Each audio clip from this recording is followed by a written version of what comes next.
Your uni, your team. From kick-off to the final whistle. This is the Shock Radio Sports Show. Yes, hello and welcome to Shock Sport. It's with me again, Adam Skinn. I seem to be here more often than not, sitting in for Jodie because I'm nice like that.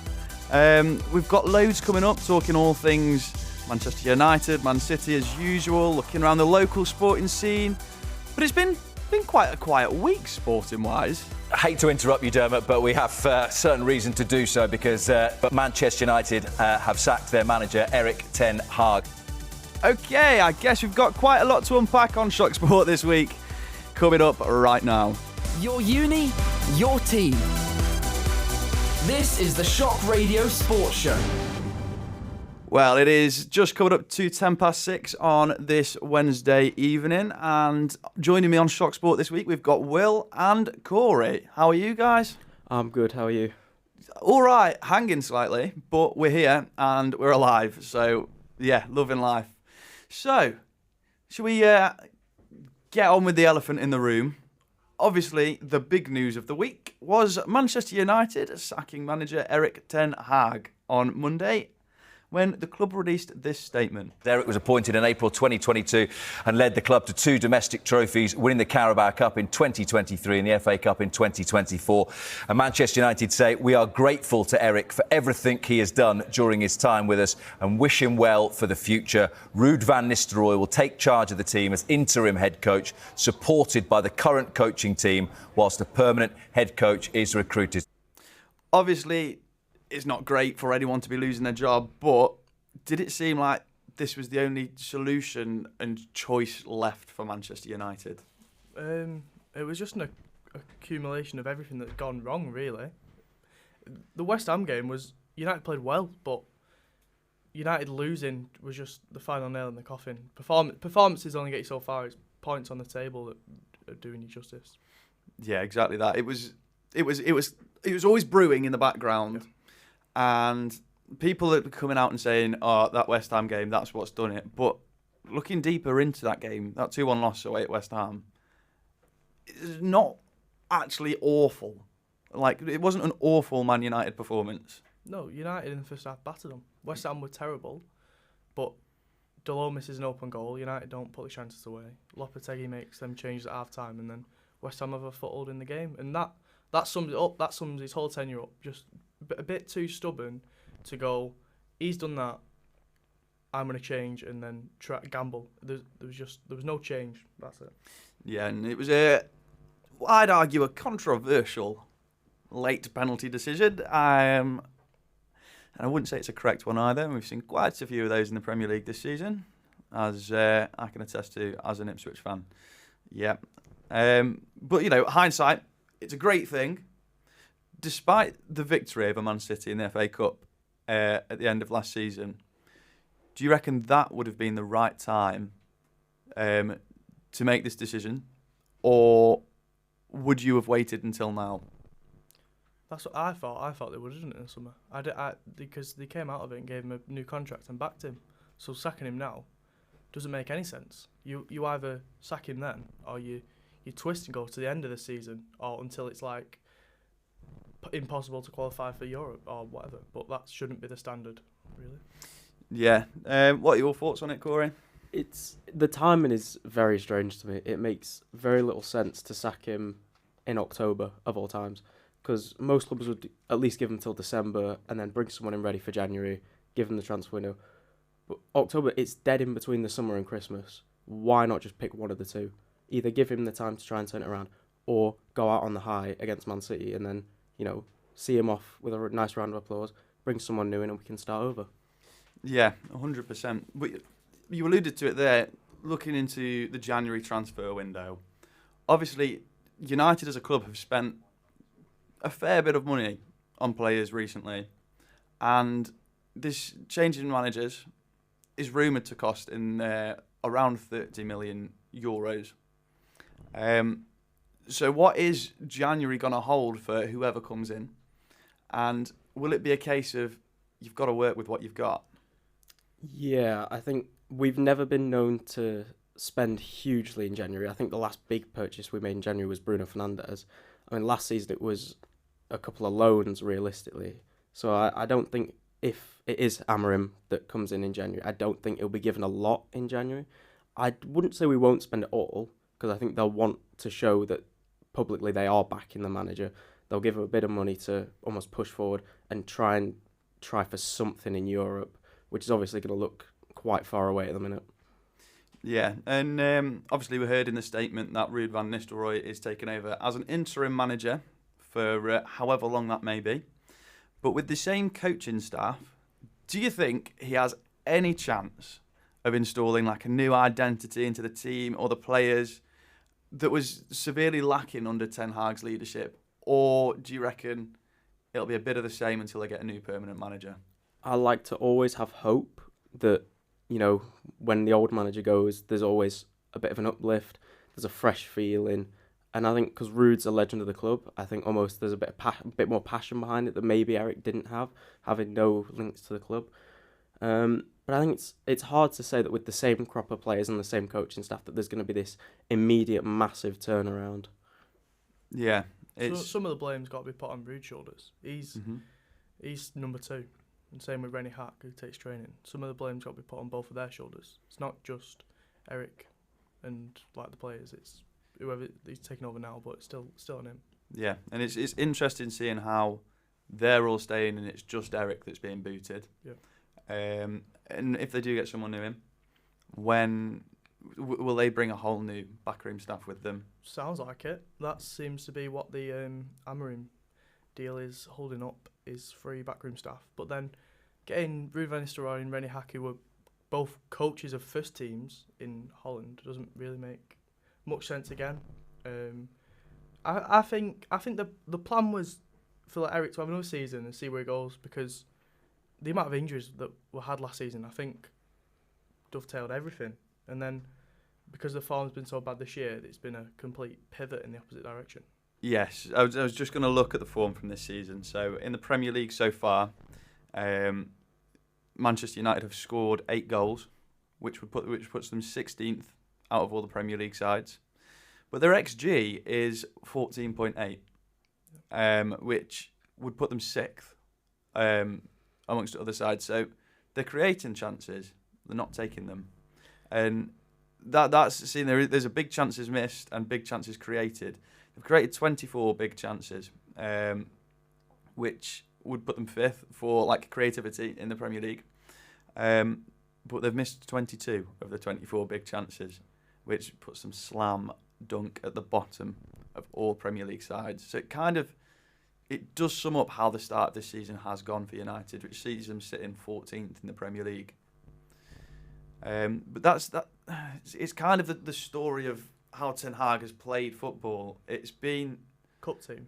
It's sums United up for the past 11 years. Cup team, and like he's won 2 cups. We've arguably been terrible since he won the EFL Cup in 2023, 23, I think. Yeah, 23. Yeah, it was 23. 23. He's not kicked on since then, and that FA Cup run last year was at times the best thing. But you have your game against the 4-2 win away in the 4th round after we beat Wigan. This is poor for me. I was going to say it's nowhere near the back of my head. But then beating Coventry. That Coventry on game penalties was poor. That Coventry game was probably one of the most intense nights of my life, because my emotions were so up and down. I went from loving them to hating them about every 30 seconds. Yeah. That was an incredible game. Watching us Newport, that's what it was. Was it Newport? Yeah, because we were 2-0 up, then they scored twice, and then it was terrible. And it just does show in all of Ten Hag's games since he was appointed. His United side have conceded 1,253 shots, which puts them 17th in the Premier League. They've conceded 165, which will put them 19th.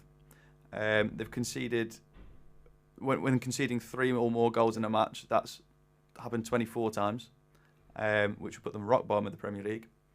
and 90th plus minute defeats. There's been 7 of those in the Ten Hag era, which does just show that they are poor at the back, but then they're also poor going forward and not taking the chances that are being created. There's a big head loss. You look at like 90 plus minute losses 7, and then you look at some of the Champions League games where we're winning, and then we can see 2 or 3 within the space of 10 minutes, and it just seems to be on a knife edge of like high emotion or high the other way. I mean that was the story this last week, wasn't it? Yeah. It was just the same as usual, and it's like, when is this going to change? And there's another stat I found. I've been busy this morning. Could you tell? Yeah. Stato. I know, literally stat padding. The Man United goals conceded per game, the average for permanent managers in the Premier League era. Can you guess who has the highest average? Of goals conceded? Yep. Is it Eric? It is, yeah. Average of 1.32 a game. I'm surprised that's not high, to be honest. I know. And do you know who the lowest is? It'll be. I'd probably say Jose. Yeah.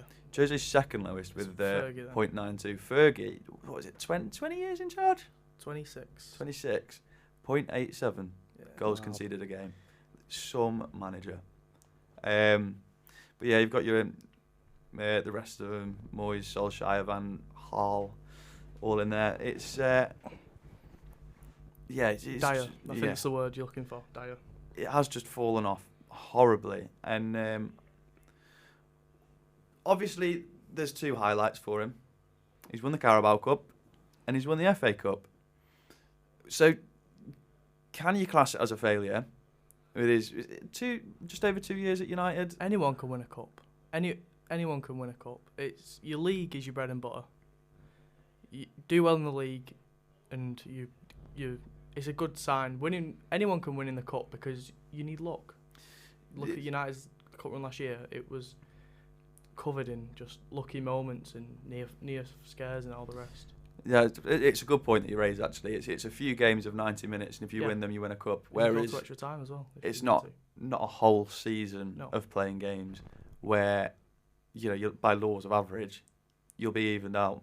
Yeah, you get levelled out in the season. Like if you look at VAR issues and bad referee decisions, they all even out at the end. So.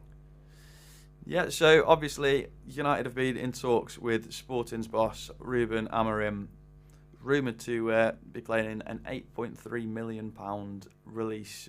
10 million euros, I think. Yeah, pretty penny. So they are throwing some money at it. And what are your guys' thoughts if Ruben does come into the club? I'm intrigued by his play style because it's very different from what the Man United style has tended to be over the years, which is a 4-2-3-1, 4-3-3.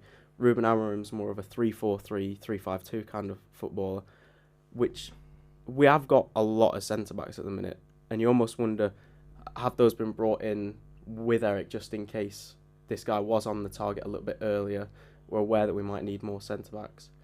But I think it comes down to the full-backs because we've got so many issues with full-back. We've not had a fit left-back for over a year, I think. So I think that will be the key if he does come in, how those full-backs play, because I think they're a key part of both the attack and the defence in that kind of style.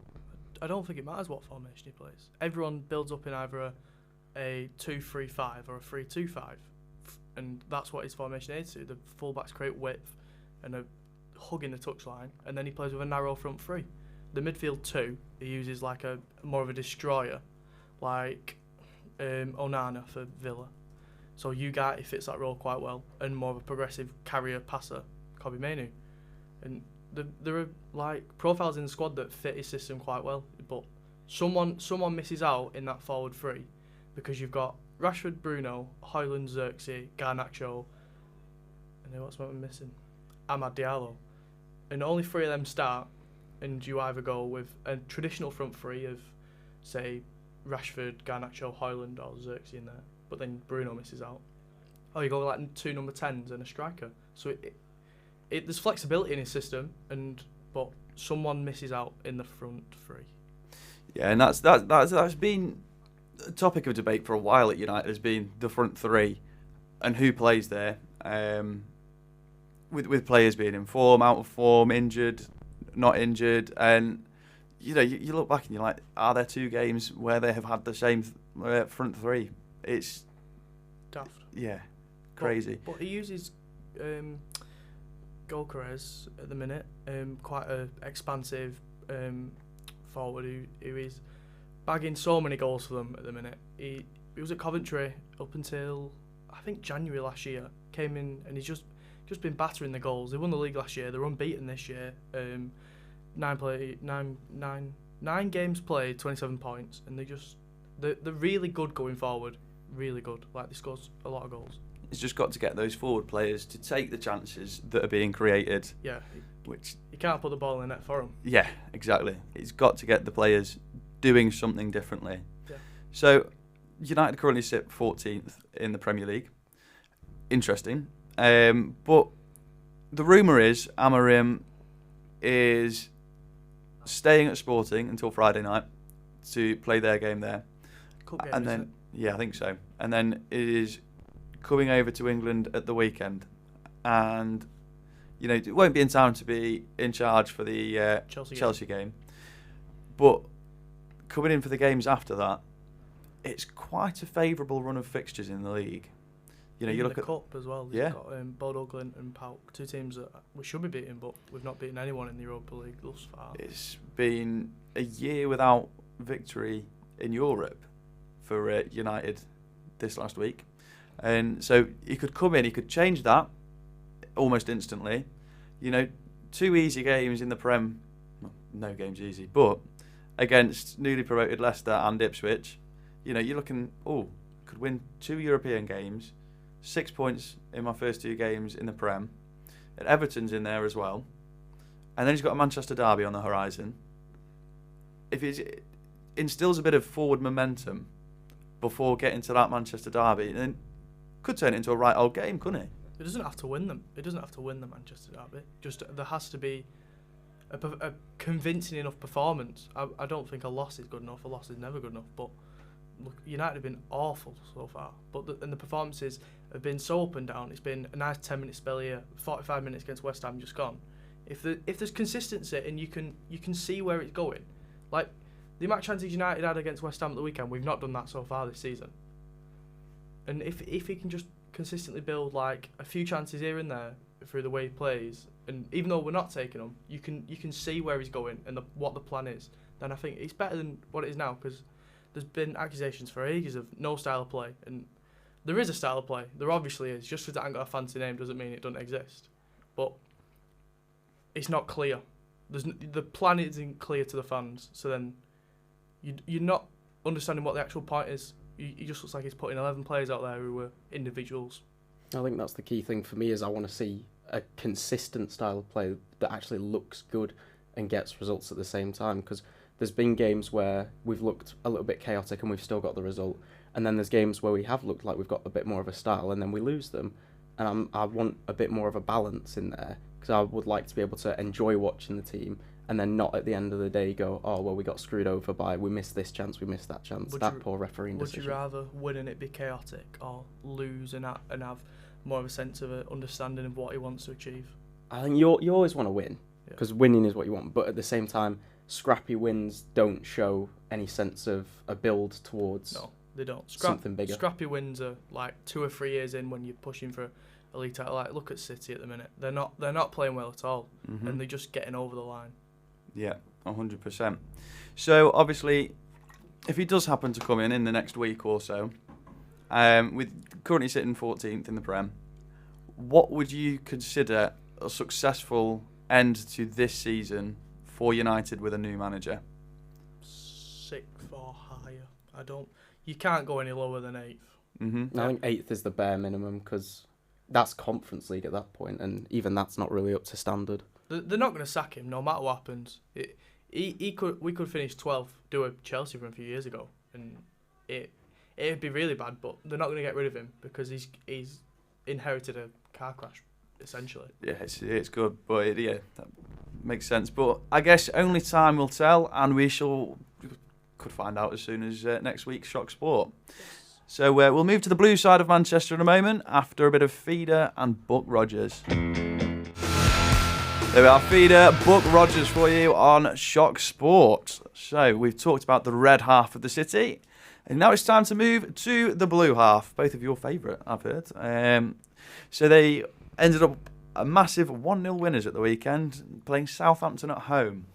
Haaland scoring, which is great for my FPL. Water's wet. He He always scores. Yeah, he'll find a way. But you're surprised it's not more. I thought, as soon as I saw it, it was in like 5 minutes. Haaland scored. It was 1-0 up. I was like, oh, it's going to be a demolition job, this. It's going to be like 6 or 7. And it stayed 1-0. To be fair to Southampton, they can't score, but they can defend. They're defending quite well. Defend very well. But I just think that Rodri injury in the Arsenal game, that'll cost them the league.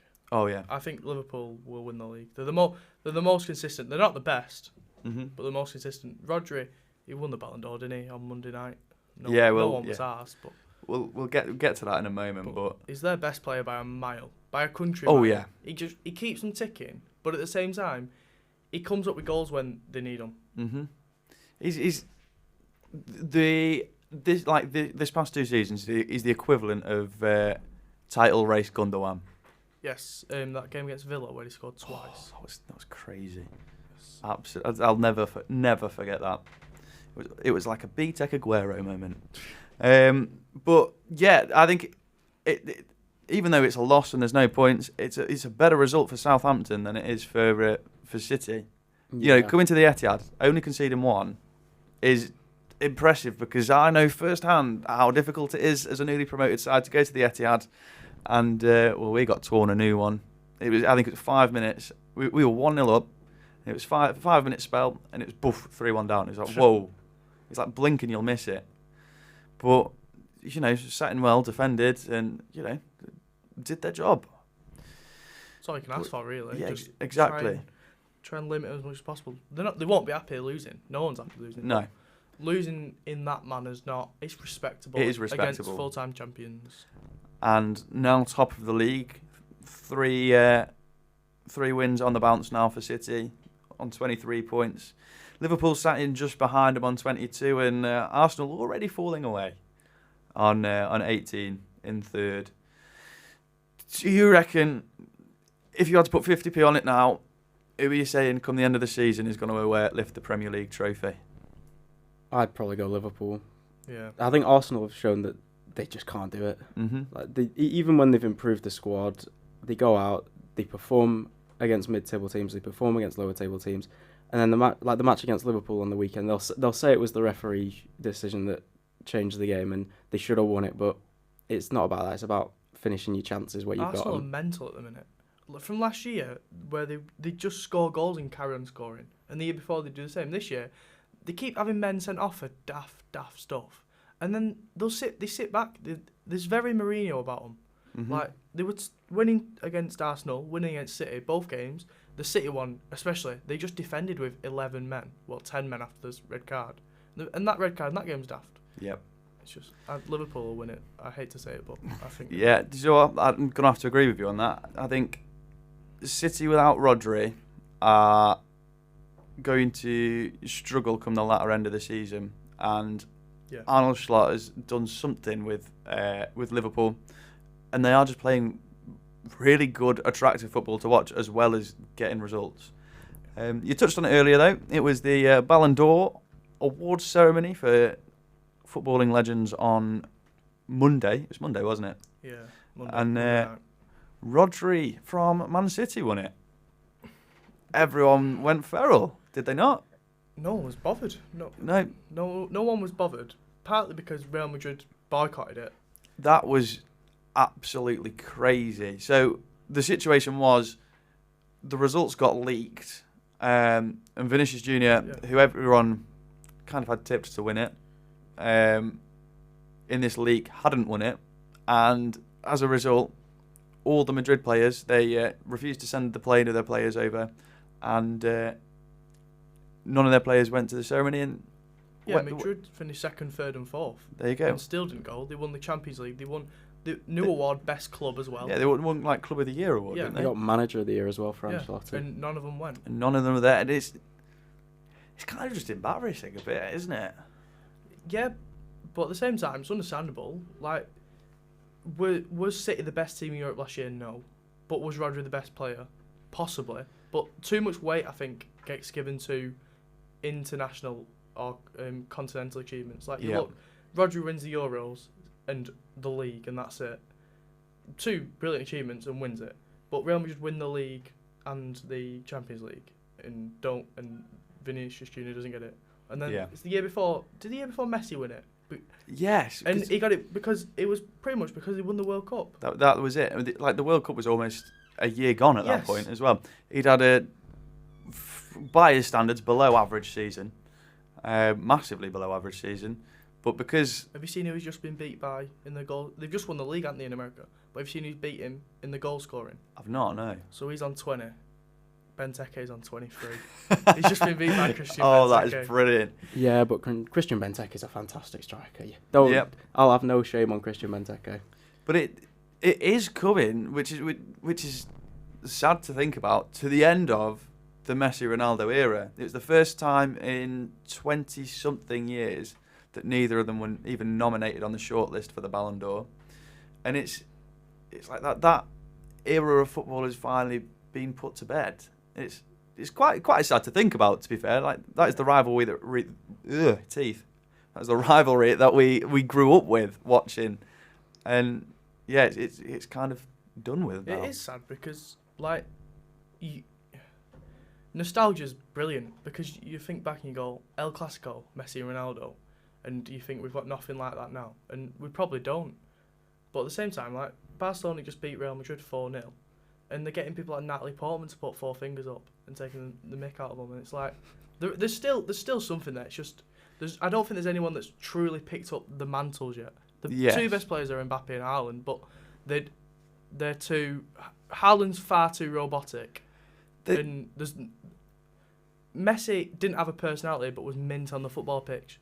Whereas Mbappe's the same, but Mbappe's not as good. So there's no love. There's no players that are kind of like Messi or Ronaldo were. They're all too media trained. Very media trained, and they're very. They don't play the same. There's no like raw players anymore. No, this sounds daft, but there's no street footballers. Yeah. There's like Wayne Rooney was a pure and unadulterated street footballer, who was a man at 16, and there's no one like that anymore. They're all academy, academy, PR. You don't do this, you do this. You make your debut then. There's no here. Go and make your debut. Score on your debut against Arsenal and whatever else. Yeah. So there we are. We've seen the blue side of the city. We've seen the red side of the city, and we're going to go international after the next track, and we're going to start talking about the Lionesses. But before then, we've got a bit of Catfish and the Bottlemen, Pacifier, absolutely massive tune. It's coming up on 20 to 7 on Shock Sport with you until 7 o'clock tonight, where we've got Shock News after us.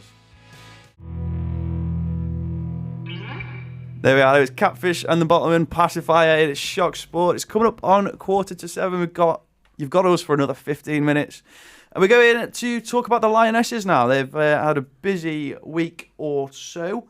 They beat South Africa 2-1 on Tuesday night with goals from Leah Williamson and Grace Clinton. Captain Leah, she had a lot of criticism following her ACL injury that saw her miss the World Cup, but last night's goals for the centre-back really showed she is back.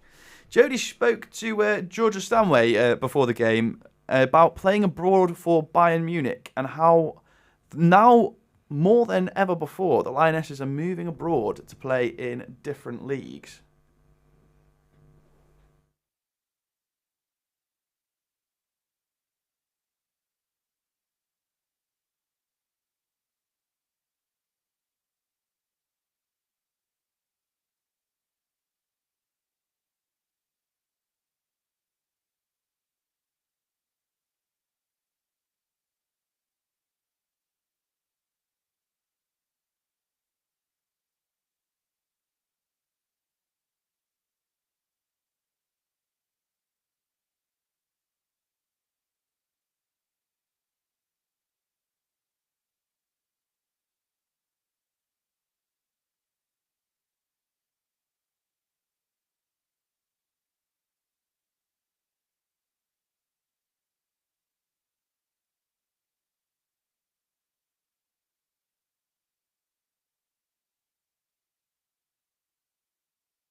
There we are, the highest praise there. Well, they went on and they played Germany the Friday before, and that wasn't as successful. They lost 4-3 to Germany. And Corey, you're going to bring us up to speed on everything that went down in that game. Yeah, I think the story of the game is a lot of poor defensive errors leading to a lot of shocking moments. I think the first goal for Germany, I don't think that's a penalty. Sorry, the first England goal, not the first German goal. The defender's sliding there, I think is very harsh of the referee to give that. And then to go back to the first German goal, to make sure I get that one in, I think Leah Williamson does really badly. She gives away that ball in a terrible area. And it's just kind of... It happens a lot throughout the game where sort of one player just gives away the ball and that leads to a big counter, and then you've got a goal. Yeah, so... So I was reading my notes and I got completely distracted. But, yeah, no, it's... at the end of the day, it's football, isn't it? And it was only a friendly. It's not a qualifier. It's not an actual tournament. It's just a friendly. I will say, I think being 3-0 down in the first 30 minutes for England is not great. It doesn't never bodes well, but you don't have to take it so seriously because it is just a friendly. There's no ramifications at the end of it. Exactly, and it's, if it's a friendly, you can go out, try different things, and maybe they were trying something new that we don't know about. And 30 minutes in, they went, "Oh, this hasn't worked." But again, it's just unlucky decisions, which has plagued many football teams, many a time. The Lionesses' next game is on the 3rd of December. They're at Bramall Lane, big up Sheffield United, and they're playing against Switzerland, and that'll be their last game of 2024. And I just wanted to put in, there was some more good news for the women's game that was announced today. Sky Sports have agreed to show 118 WSL matches per season from the 25-26 season on a 5-year deal. So it's good to see that money and time is being invested into the women's game in this country. We had a debate last week about they're not even having goal line technology in the WSL currently. What? Really? That's shocking. Yeah, Really? I think it was Tottenham, Chelsea were playing, and there's still not been a clear camera angle come out of it. They've not got goal line technology. Nope. I'm sure we've had goal line technology in the men's game since like the 90s. Like, it's not a new Exactly. system. And it just needs that investment in the women's game, and it's good to see Sky Sports coming forward, and hopefully they bring suggestions like that with it, because otherwise it does really ruin the watching experience of the game. Still needs more eyes on the women's game, and that's 100%. only going to help. Like, how many women's games do we all watch a year? Because I wouldn't say it's many. No. The last one I remember watching was the final that they won. Mm-hmm. But if it's got more eyes on it, there'll be more pressure on the FA to bring in like your goal line technology, maybe even as far as VAR. Yeah. Just to bring it up to that standard, so there aren't going to be contentious decisions when lots more people will be watching when they're broadcasting all these games. So hopefully that'll happen. If you're listening, FA, please sort it out. Anyways, we're going to have another track, and then we're going to jump into the EFL and Salford City. But before then, a bit of Sam Fender. We are Sam Fender, Hypersonic Missiles. It's Shock Sport. We've got about 7 more minutes with you, and then we're heading all things news after this. We're going to have a look into the EFL and specifically League 2, where our very own Salford City are currently in quite a rich vein of form. In the last 4 games, they've won 2 and drawn 2, so not awful, unbeaten in 4, and they are facing Shrewsbury in the first round of the FA Cup this weekend. Tough competition is the FA Cup in general, to be fair. Yeah, it took a 98th minute equaliser on the weekend, which isn't. It's not amazing, but an equaliser. Ben Woodburn got the first one, the 12th in the league, so they're sitting mid-table, aren't they? FA Cup, magic of the cup, anything can happen. It's still the early round, but anything can literally happen. Yeah, that's the joy of the FA Cup. Is you think Salford go on and win here, and then win a couple of games, and they could have an absolutely massive opponent, and it could be either an incredible away day or someone massive at their stadium, and it's is brilliant, isn't it? Yeah. But yeah, no. After kind of a rocky start to the season in League Two, they've started to come good now, and they're slowly crawling up the table. There was, you know, I'm not going to say panic stations or alarm bells, but the relegation word did get mentioned in a couple of conversations I'd had at the start of the season. I was like, oh, this isn't great. And I think we came to the consensus that they should ride it out and see what happens. And now they're climbing up to 12th. But what do you reckon it's another mid-table Salford City finish, or do they have the mettle to push for anything more than that? I think Salford are part of that sort of group of clubs that always seem to never go too high, never go too low. But, you know, given the run of form they're on now, to be in 12th isn't too bad. Only, 2-3 points off top 7, I think it is? The 3 points off the 3 points off 6th. 3 points off 6. That's not a bad place to be in sort of 14 weeks in. But they just have that kind of vibe that they might just peter off again and this run will just suddenly stop. Yeah, they have that kind of uncertainty about them, and I don't know. It's difficult. It's really difficult to predict what might happen with them, because they could go on a massive winning streak now. They could go on a losing streak. But to be at this point, 14 weeks in, and only be 3 points off of a playoff position is pretty impressive. After having them tipped to be one of the ones to go down or be in the shout, if they can build on 12 next couple of weeks, if they get to Christmas and they're in the same position, they're in a healthy situation. Yeah. And well, the next game in the league is against struggling Carlisle, who are usually one of the teams pushing for the playoffs in League Two. They're currently sat 23rd, second bottom, and in the last 5 games they've lost 3 and drawn 2. I think Salford will like that. That'll be a very good game, especially in this run. Yeah, so fingers crossed we can get something good happening from that. But that is all that we've got time for this week on Shock Sport. It's actually flown by. I need to say that next week Shock Sport is covering the netball at 6 p.m. and the basketball at 8 p.m. So look out on Shock TV for that. But yeah, Shock Sport will return next week. Thank you very much, Will and Corey, for joining us. Thanks for having us. And yeah, Shock News is coming up after this one. But yeah, see you next week, guys.